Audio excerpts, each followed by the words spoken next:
Hello everyone and welcome to the Sideline, the place where you get all the highlights for your favorite South Florida teams. My name is Kenneth Bueno. And I'm Esteban Rodriguez, and the Sideline starts now.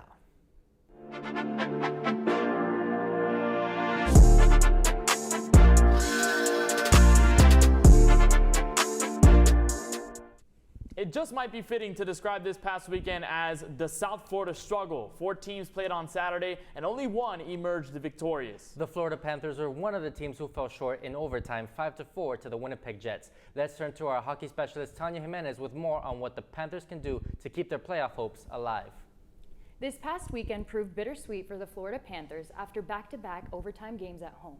Taking on the Chicago Blackhawks, where defenseman Brandon Montour brought it home with a stunning goal in overtime at 2:43 after Chicago tied it with 45 seconds left in the third period. Then on Saturday, even with Matthew Tkachuk's 3 points, the Jets propelled past the Cats with 29 seconds left in overtime, ending the game 5-4.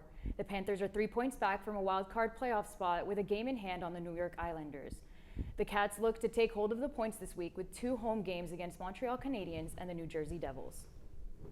Lone Depot Park is still set to host the final for this year's World Baseball Classic on March 21st. But you would think the coveted game happened on Saturday as fans piled in to watch Pool D action. Puerto Rico, Venezuela, Israel, Nicaragua, and the Dominican Republic faced off in their respective games. And with that, we'll bring in our own Carlton Gillespie for more. Carlton, what do you have to say about the action that happened in Pool D this past weekend?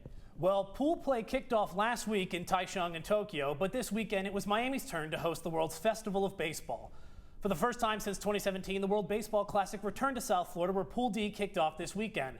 Lone Depot Park was the host to a number of intriguing matchups, including tournament newcomers Israel and Nicaragua, where they met perennial favorites Puerto Rico, Venezuela, and the Dominican Republic.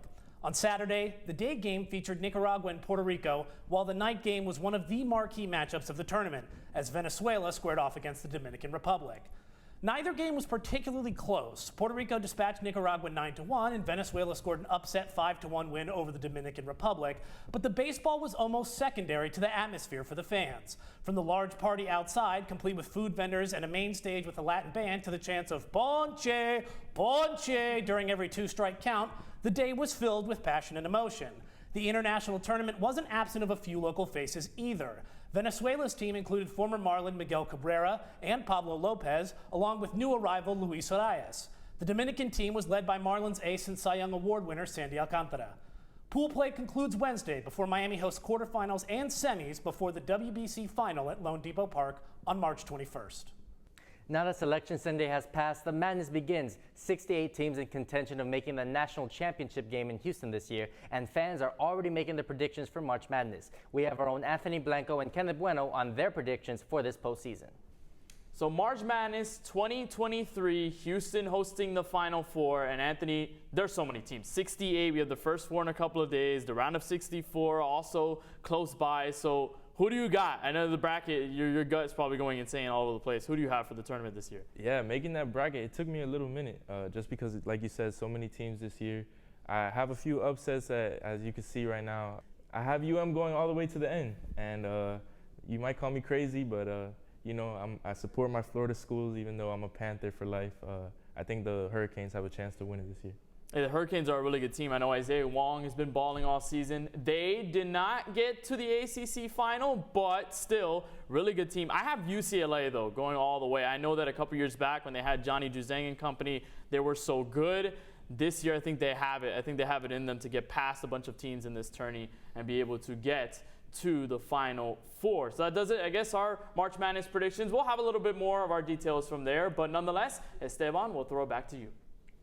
Going over to the news on the NFL Sunday afternoon, Dolphins fans were surprised after hearing the news about a blockbuster trade that the Fins made right before free agency in the tampering period. We have our own Anthony Blanco to take a deep dive on what this could mean for the team this coming season.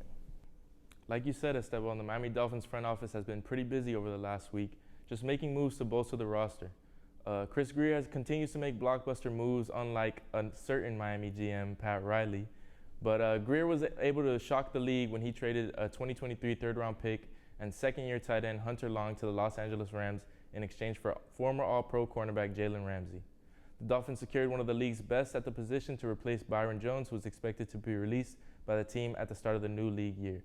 After missing all of last season due to an injury, this move pairs Ramsey with Xavier Howard, another former All-Pro, solidifying their secondary. The Dolphins still have a third-round pick this year via a trade with the New England Patriots last offseason involving receiver Devontae Parker. Miami has also agreed to terms with former Jets quarterback Mike White and former Titans linebacker David Long Jr. Additionally, we also have Raheem Mostert re-signing, so that's another good depth piece that we're going to have for the Dolphins. So I'm excited to see what Chris Grier keeps on doing to bolster the roster, and I think the Dolphins are going to have a good season next year. Thank you, guys. That's all the time we have for today. I'm Esteban Rodriguez. And I'm Kenneth Bueno. Thank you for watching, and we'll see you next week on the Sideline.